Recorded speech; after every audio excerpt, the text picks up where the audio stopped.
They can't see me properly here, so. I'm just wondering if everyone can hear us properly. If anyone could type in whether they can hear okay. Any problems? Okay. I'd like to welcome you to the Bosman webinar series. Today's series is presented by Cradles on mining cables in the Australian market. And we just ask if everyone could hold any questions or any queries to the end of each segment. We have three presenters today. We're starting with myself. My name is Greg Newman. I'm the National Business Development Manager for rubber mining cables in Australia. I have been in the electrical industry for around about 33 years, actually since I left high school, as an electrician around the place, and different mines and different positions in different companies servicing the mining industry. We also have Bob Merrick presenting on the technical aspects of cables and the construction. Bob has been 34 years with Prysmian. I think it's 34 years at Prysmian, 16 of those as cable design manager. A wealth of experience who will go through that part of the cable construction and business after myself. We then had Albert Hadir, sorry Albert if I got that wrong, design and applications engineer for Prysmian cables. Albert has 16 years experience in the cable industry, working for both General and BICC, and has been at 2 years with Prysmian to date. He is also an active member of the EL23 committee, which is looking at the standard changes for mining cables in Australia. So Albert will present after Bob. So we've gone through the speakers. Okay. Agenda. I'd just like to give a bit of an update on the mining industry sector in Australia, how I see it and how it seems to be playing in the market at the moment. We have just completed an unprecedented boom in mining in Australia, and it was actually a boom that really couldn't be sustained over a long period of time. Even though the government didn't help and really stopped it with the mining and carbon tax, it still couldn't be maintained with all the projects that were going on. So there had to be an evening out period, and unfortunately we've hit that period now where the phase that has moved from massive greenfield construction projects to consolidation and production time period in the industry. At the moment, product is leaving this country at a massive increased rate of knots. A lot of the mines are just producing and getting it offshore as fast as possible. Even though we still have a high dollar, they are actually percentage-wise producing more product than what they were 5 or 6 years ago. This has led to a big cost-saving revolution at the moment, where a lot of the mining cables are being repaired and repaired significantly and not replaced. Some of the levels they're being repaired to at the moment is far more than anyone has ever seen at a level of repairs for a cable. So where does this leave us? The sector is showing signs of improvement now. Cables could only be repaired and keep being repaired for a period of time where they just can't get any more repairs. Some of the cables I've seen in the market have had up to 150 repairs, which becomes uneconomical and just plain dangerous with all the splices and that. So now we are starting to see some movement for a bit of CapEx works for repairing the cables. So hopefully we should see some movement into the industry over the next few months and building up again towards the end of the year, especially after June 30. Next, I'd like to move on to the MineMaster branding. For those of you that don't know MineMaster, this is a little bit of history of what's happened in Prysmian over the last couple of years to bring us to this situation. In 2011, it was just after Prysmian acquired Draka, it was decided that in Australia to upgrade the Liverpool factory that produces mining cables. The factory in Liverpool had been here a long time, as it's been here a long time because it is the old CMA factory transferred to the Cradles factory, Pirelli factory, and so the machinery was getting a little bit tired, so it was decided to have an upgrade. Whilst we're doing this upgrade, we decided a good idea would be to do something that we haven't done in Australia before, and that is brand our product, brand our mining cable product. So we chose the name MineMaster, and from this a lot of work has gone into branding in the hierarchy of how cables fall into different areas. If you just see the slide there, we have a modifier type 205, then we have a modifier for 409, etc. All these fit into different categories of cables used through the pits. So what happens is we decided to create a hierarchy where cables fitted into with uses, something nice and easy to use, base a catalogue upon it, base a website upon it, and upgrade the website to what we think is a world-class standard at the moment, where anybody should be able to find a mining cable. If you see, the website is www.minemaster.com.au. You can contact us, myself, or other people, another 3 people through that website. We also have the catalogue up there. We have what we think is a world-class website where it should be nice and easy for anybody to find, and hopefully by just typing in mining cable or trailing cable, it should take you to that site, or even the Prysmian group. So that was the whole idea behind the branding. And that just reinforces that we have made a commitment to keep manufacturing cables in Australia. But a lot of manufacturing is moving offshore. Prysmian group has committed that an upgrade of money into this factory at Liverpool to keep producing here and quality cables to the Australian standards. What we have, the factory upgrade is now finished, so we're ready to roll. So while we were also doing this this branding, we decided to set ourselves what we call the 4 pillars of MineMaster. These we sat down in the group and nutted out that we had durability, flexibility, quality, safety, and we were thinking about what people were looking for in a cable, but it's not necessarily the way you would think these fit into a category. And I'd just like to run through some of the examples here. Durability, you may be thinking that this is about the life of the cable or whatever. Well, we'd like to break it down to an even smaller level into the types of product compounds we use, the copper we use, that we're offering a top quality product that creates the durability in the cable, so that we aren't skimping on a certain compound. We're using the best compounds, we're using the best copper for conductors, and we're using the best technology available to make a cable for the Australian market.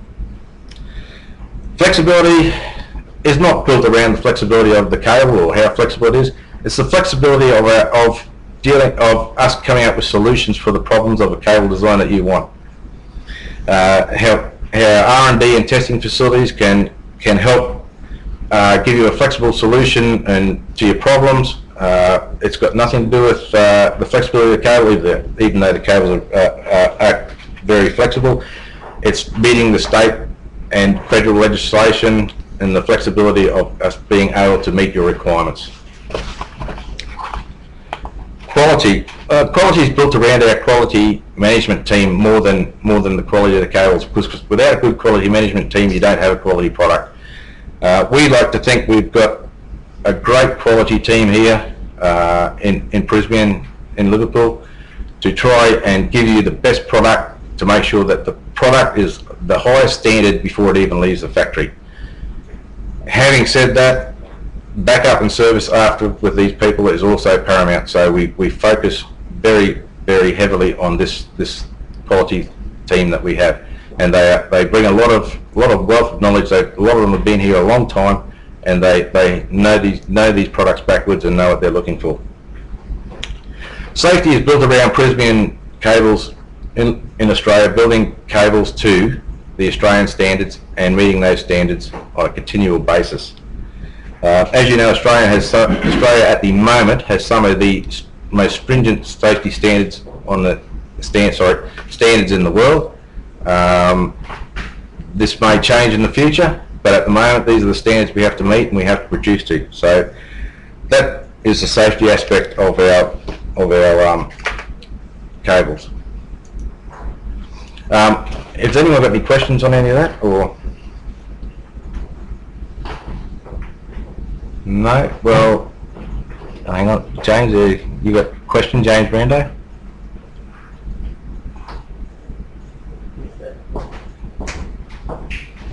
I'll hand over to Bob Merrick to continue.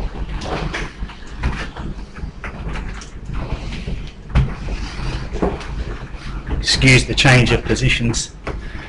Gentlemen, my name is Bob Merrick. As Greg previously told you, I've been with the company for 34 years, primarily in technology, manufacturing and cable design. Purpose of my talk this afternoon is to give a very basic introduction into mining cables and the things that we have to consider when we're constructing a mining cable. The relevant standards that we use are AS NZS 1802, which deals with electric cables reeling and trailing for underground coal mines. These cover the Type 2 cables, known as such as Type 209.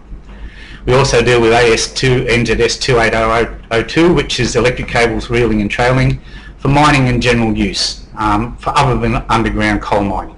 And this covers the cables designated the 4 Series 409s, for example. 1972, AS NZS 1972 covers electrical cables for underground coal mines other than reeling and trailing, and it covers things like shearer cables, machine cables, shaft winding cables, things like that. The standards are well defined and well known and have been around for quite a long time. Just to give a brief overview, a reeling and trailing cable. A trailing cable is designed to be moved with the equipment, and certain designs can withstand slow reeling, but typically a Type 409 would be a type of a cable that you would see drag out behind a bucket machine. A reeling cable is something that is designed to go on and off a reeler quite frequently at slow or high speeds, and a typical reeling trailing type cable would be a Type 275. You can see from the picture there's a shuttle car showing a cable going onto an approach reel and then going onto the drum reeler. In the MineMaster range, we've included a table in our catalogue just to show people where cables are designed, where they're suitable for application, where they could be used, where they shouldn't be used, and where we had to make special designs. So if we look at some of the key physical elements of construction, probably the primary one for us is in the conductors, where we use a tinned copper wire, and the tin is electrolytically plated to the copper. And in the old days this was done to stop tarnishing of the copper due to the sulphur cross-linking and curing agents that we used. Nowadays its primary use is for to inhibit corrosion caused through high salt laden ground waters, where you can get a verdigris around joints and things like that. Secondly, we have to look at lay lengths of the conductors and the assemblies. The cables that we talk about are highly flexible. They're used for dragging through arduous areas, very tortuous type tracks and round reels, etc. So we manufacture with very short lay lengths to maximise the flexibility, and the lay lengths are quite tight. The stranding of the conductors is also very high count of small numbers of wires, and it's assembled so that the cables have a lot of flexibility and a lot of ability to withstand tension and forces. We have reinforced pilots for cables such as the 209s, 210 series, and these pilots are reinforced with polyester threads, and they're designed so that they can withstand some stretching during the bending, etc. And the reason for this is that we need to have the pilots in place to pick up any fault situations. Other key physical element that we have to consider are the cradles, and the cradles are designed to maintain cable components such as power cores and earths and pilots in position. The cradles may contain a central pilot such as in the Type 275, or they can be a solid construction. And the pilots are specifically designed to stop the cable components from moving out when they're bent round radiuses, etc. When we consider a pilot cradle, we have to look at the size of the phase conductors, the size of the pilots or the earths in the construction, and we have to maintain certain spacings. And I've included a slight diagram here of the sort of dimensions that we have to look at, and we have to ensure that we can maintain these dimensions so that everything fits together nicely and gives us a good circular profile. In the conductors, as I said, we have to have flexibility, strength and electrical properties. Our conductors are manufactured in accordance with AS/NZS 1125. They're all tinned wires. The flexibility is influenced again by the number of individual wires for a given size, and also the constructions may contain rope lay type cables, conductors, as in the picture I've got on this slide. A simple examination of the wire size, looking at, if you just take a wire and say, oh, I've got 561 ends of 0.5, is not actually a good guide to the flexibility of the cable. You must take into consideration how you're going to work the conductor when you're constructing it, to make sure that you allow for flexing of the conductors so that you don't get overstretching and breaking, etc.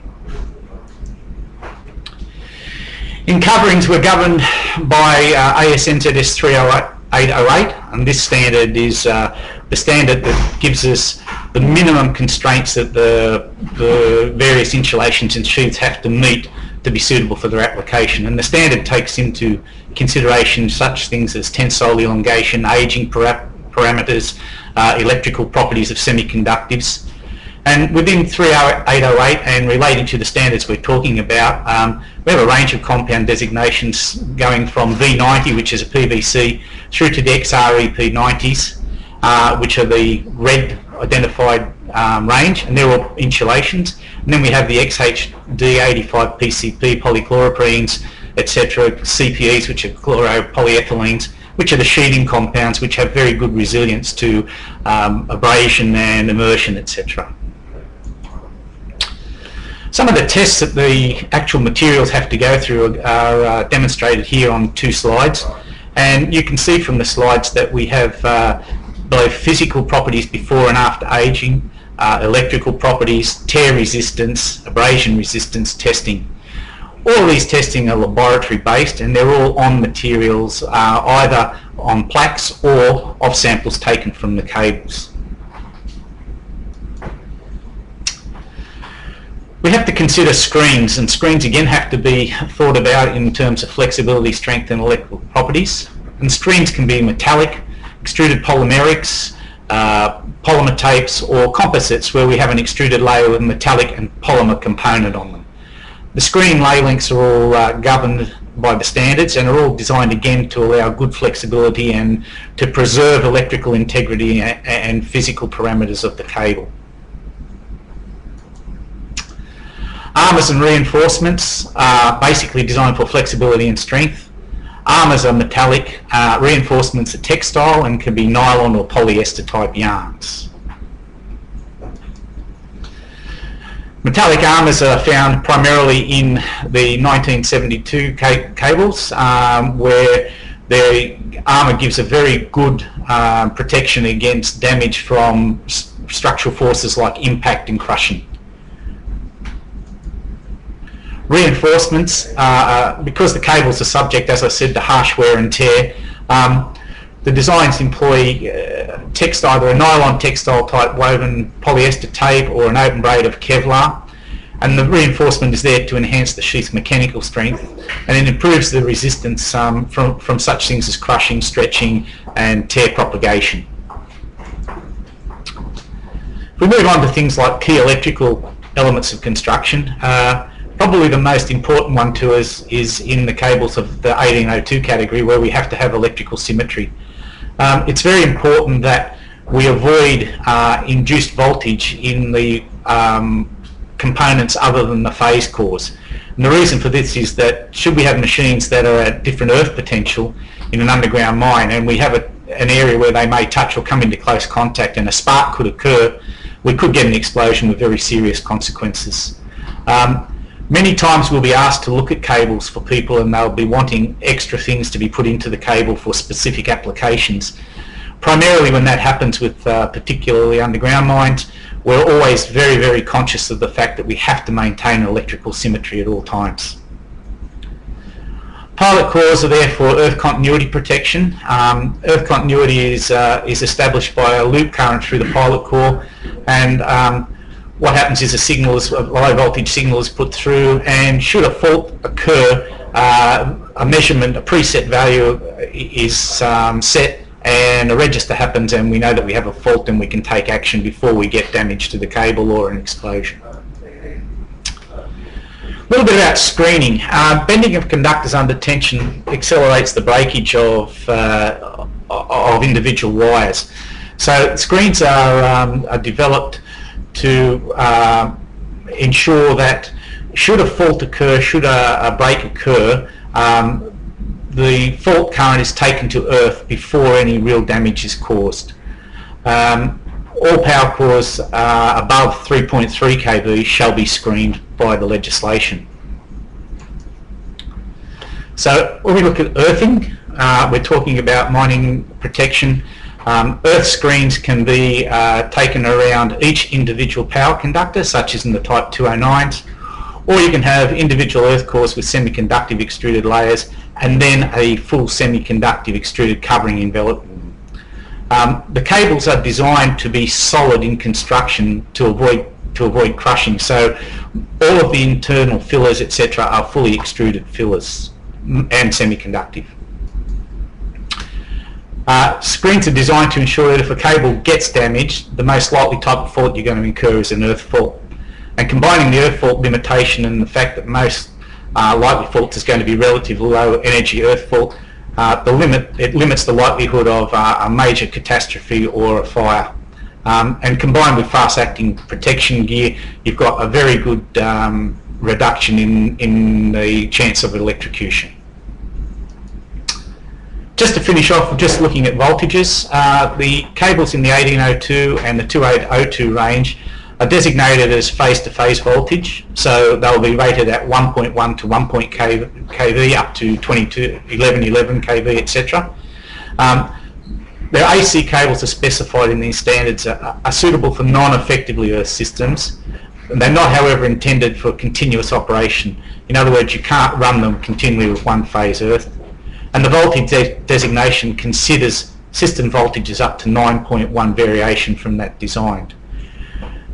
The brief time I've got is much too short to go into all of the dynamics of design. However, it must be said that the cables that are being manufactured in Australia are to a very high standard and have been developed over a lot of years with in-house testing and mine testing. The cables are fully compliant with both standards in the mining range of 2802 and 1802. And we have the ability to take designs into consideration and change things around to suit specific applications.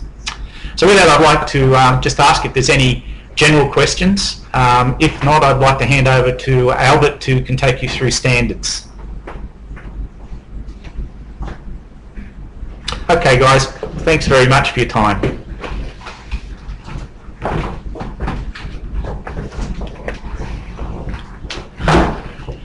Hello all. In case you missed my name from the first presenter, my name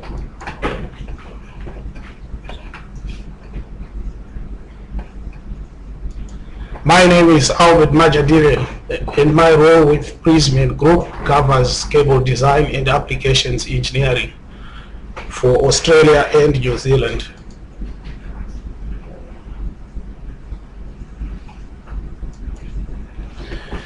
I'm going to be talking about standards applicable to mining. I'll also touch on the history of those standards, current standards work happening at the moment, and the future. Just to recap, the standards related to mining cables are ASNZS 1802, ASNZS 2802, ASNZS 1972. These three relate to the construction of the cable, but there is also ASNZS 1747. The relevance of it is It is the standard used for repair, testing, and fitting of accessories. I must mention at this stage that it is mandatory to comply with Australian standards, and specifically compliance with AS/NZS 1802 and 1972 is mandatory in New South Wales and Queensland. And also compliance with 2802 is required in Western Australia. I will go into a brief summary of a long history of the development of Australian standards. Just to give an idea, the Australian cable standards started way back in 1941. AS/NZS 1802 in particular was first developed as AS/C81 in 1941. There were many cable types. Some of them were not successful, but I must mention that a cable type such as the popular type 275 was first appeared in 1976, which is quite a long time ago. And also the cable repair standard AS/NZS 1747 was first published in 1975. That's just a demonstration of how the Australian industry values cables and maintenance of them. Australian standards, as they are at the moment, are considered comprehensive enough to guarantee a safe product, a reliable product, a cable that's gonna give long life, a cable that's repairable as long as they are fully complied with. How did we come up with such standards? The development included quite a few stakeholders: mine inspectors, cable manufacturers, equipment manufacturers, cable accessories manufacturers, Australian mines, and cable repairers. And to this end, cable management practices obtaining in Australia are consistent with the existing cable standards. Existing cable standards came about as a result of application-specific trials that also included errors and learning points as the industry was going along. All stakeholders got a feel of what works before detailing the construction of the cable into the existing standards. This was not at all a closed process, or neither was the industry closed to good ideas. There have been some benchmarking involved. If you look at type 450 and type 455, you may notice that these are customized versions of American and German constructions for above ground applications. Customizing good ideas, good cable constructions for the Australian environment has been one of our strengths as an industry. Much of the development work was done mainly by local manufacturers. CMA Cables, which was eventually inherited by Prismian Group via MM Cables, and also Olex Cables, which is now known as Nexans Olex. This was the path to the development of existing standards. These standards present challenges because of the hard work that has been invested in them. And in most cases, some overseas manufacturers struggle to match the designs, let alone the performance. I will just talk about a couple specific examples of applications that require special construction cable, and such constructions were developed by the industry and all stakeholders as listed before. A fast reeling application, the Type 275, which I mentioned earlier, that it started in 1975, is commonly used. The overall construction is impact resistant. It's capable of withstanding pulling forces. It's a safe cable. There have been some discussions about this cable not having individual screens around power cores, and the development work has included the trials around Type 280A, which is basically the same cable in the slide with extruded screens, and also Type 280B, which had taped screens. But these have not been particularly successful. You will also notice that composite braid screens are not quite a good construction from history.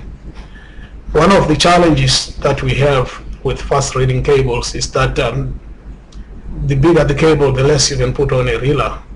That is why perhaps the current design of Type 275 is the way it is. By the way, this cable is typically black sheathed, not yellow as in the picture to the right. That's just a demonstration of the application. Another common type is Type 241, typically used with the continuous miner. Tight bending radius. Flexibility is of importance. Open weave sheath reinforcement so as to make a robust cable as previously described by Bob. Must also be capable of withstanding pulling forces. Overall construction is impact resistant. Another specific example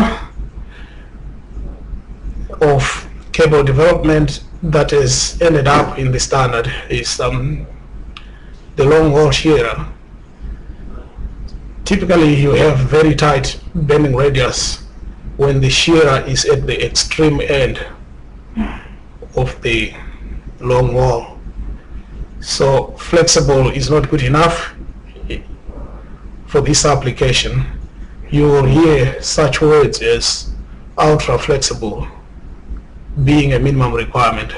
There can be quite nasty learning points if you just take any cable for this application. It's also a standard practice equipped with open weave reinforcement. For above ground applications, typically the shovels, drag lines, and things like that, what is required is an even more robust construction. We have in our standard designs extra heavy duty sheath incorporating reinforcement. Sheath must also be resistant to abrasion, and in some cases we have our customers specifying extra thickness on the sheath to increase the life of the cable. Prism is always obviously flexible to making minor changes to the robust construction to suit particular requirements of our customers. You will notice that in the in the drawing there is a Kevlar reinforcement. This is a polyamide yarn which has got very good properties with regards to all the important attributes of the reinforcement. In Australia, cable is an asset. It's not always the case. Some markets do not consider cable an asset.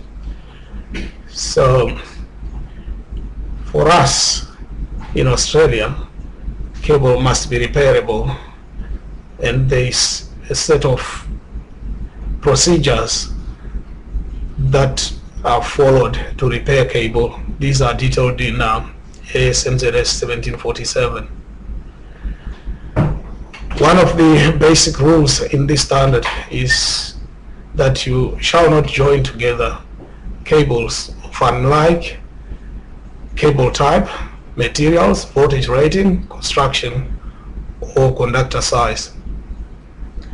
Cable repairers, at the very least, expect no surprises in terms of number of bunches for a particular type cable, and also the repairability of the materials. Theirs is quite a time-consuming and skilled task. Our participants or attendants from Rutherford's will agree with me on this point. Lastly, but not least, obviously, I will talk about what's happening with the cable standards and what's likely to happen in future without speculating too much. There is an approved standards development project currently running. This project includes the review of 1802 and 2802. The review is as a result of a push to move away from construction-based standards to performance-based standards. Construction-based standards is what Bob has presented earlier, where the material and the construction of the cable are detailed, and the testing of the cable is particularly centered around the cable materials and components of the cable. On the other hand, performance-based standard is really looking at the cable meeting the application performance requirement without prescribing what the cable construction should be. So what is performance as opposed to the existing standards? Performance is really the characteristics of the cable that should be confirmed through testing. Cable long-term performance testing may include the following: safety of design. For example, if a cable is damaged, the probability should be high that it fails to earth. That's of course because that path is low energy. Mechanical tests such as tension, torsion, impact, crash resistance, repeated bending and flexing are also important. These are not included in existing standards, as the reasoning behind the existing standards is that if you've got the cable constructed as detailed in the standard, then the performance is good. Electrical tests should be part of performance testing, and these should include normal and fault conditions, compatibility of materials and thermal aging are part of it. Chemical resistance requirements specific to the environment is also important. You will notice, or by now have seen, that the existing standards actually prescribe what the materials should be without detailing what the important characteristics of the materials are. Also, the cable must be repairable here in Australia. So given that we've got different applications, I think performance requirements should be defined, and defined for general and specific applications of cable. I've got here listed a few specific cases or applications such as shearer, shuttle cars, monorail systems, machines, machine cables, shovels, continuous miners, straight lines, and feeder cables. What will be the future testing regime? I do not see ourselves moving away from the general notion of type, sample, and routine testing. And I can envisage performance-based test criteria, such as the list alluded to before, being defining a test regime, a type test regime. But if you really look at it, a type test on one cable may not be sufficient to guarantee other production from the same plant or production of similar cables. So I see the new standards also having to capture somehow the construction logic and materials of type tested cable, and also defining minimum test requirements and their frequency, so that the type tested cable, the cable production that follows it, will be consistent with the production and all quality assurance requirements. It's not all difficult with creation of more relaxed standards in terms of detail in specification or construction specification. There can also be opportunities. If the standards were based on purely performance, they would allow some creativity. Some of you may know that the existing standards do not include fiber optics. And we all know that fiber optics can present opportunities in as far as instrumentation and control circuits are concerned within the power cable itself, so you don't run separate cables. And fiber optics also can be used to monitor the condition of the cable. Just on this picture here, we've got intelligent cable from Prysmian. It's patented, by the way. This cable can feel mechanical strain, and because it can feel mechanical strain, it is also possible to communicate the mechanical strain so that this information is used for asset management purposes. Asset management, as it were, can harness some of the developments, including fiber optic, in that you can have real-time diagnostics.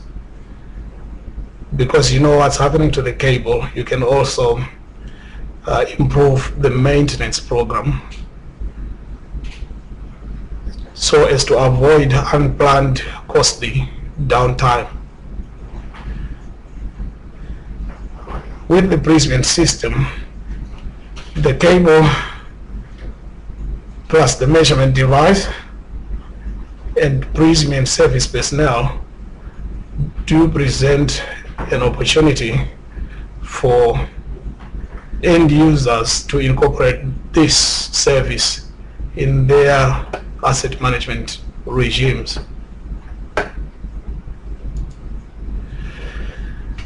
Just to conclude, Australian-made mining cable has a long history of safety, quality, and reliability. And current cable management practices in Australia are consistent with existing designs. So new standardization approach should look beyond just the cable alone, but also look at the total system as a whole. The challenge with performance-based approach to standardization is in defining sufficient test criteria to guarantee performance levels achieved by existing standards. Opportunities for moving away from detailed construction approach, on the other hand, include alternative constructions and faster development of cable designs that lend themselves well to technological advancements in the mining industry. If we look at the last and the second last bullet points, life is such that you cannot have either extreme. My guess would be it will be a bit of both. On that note, I would welcome questions.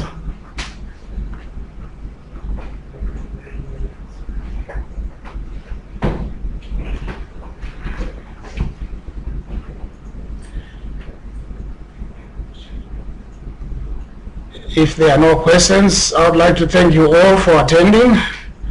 But before you go, I would ask you to help us and complete a very quick survey just on how the webinar went.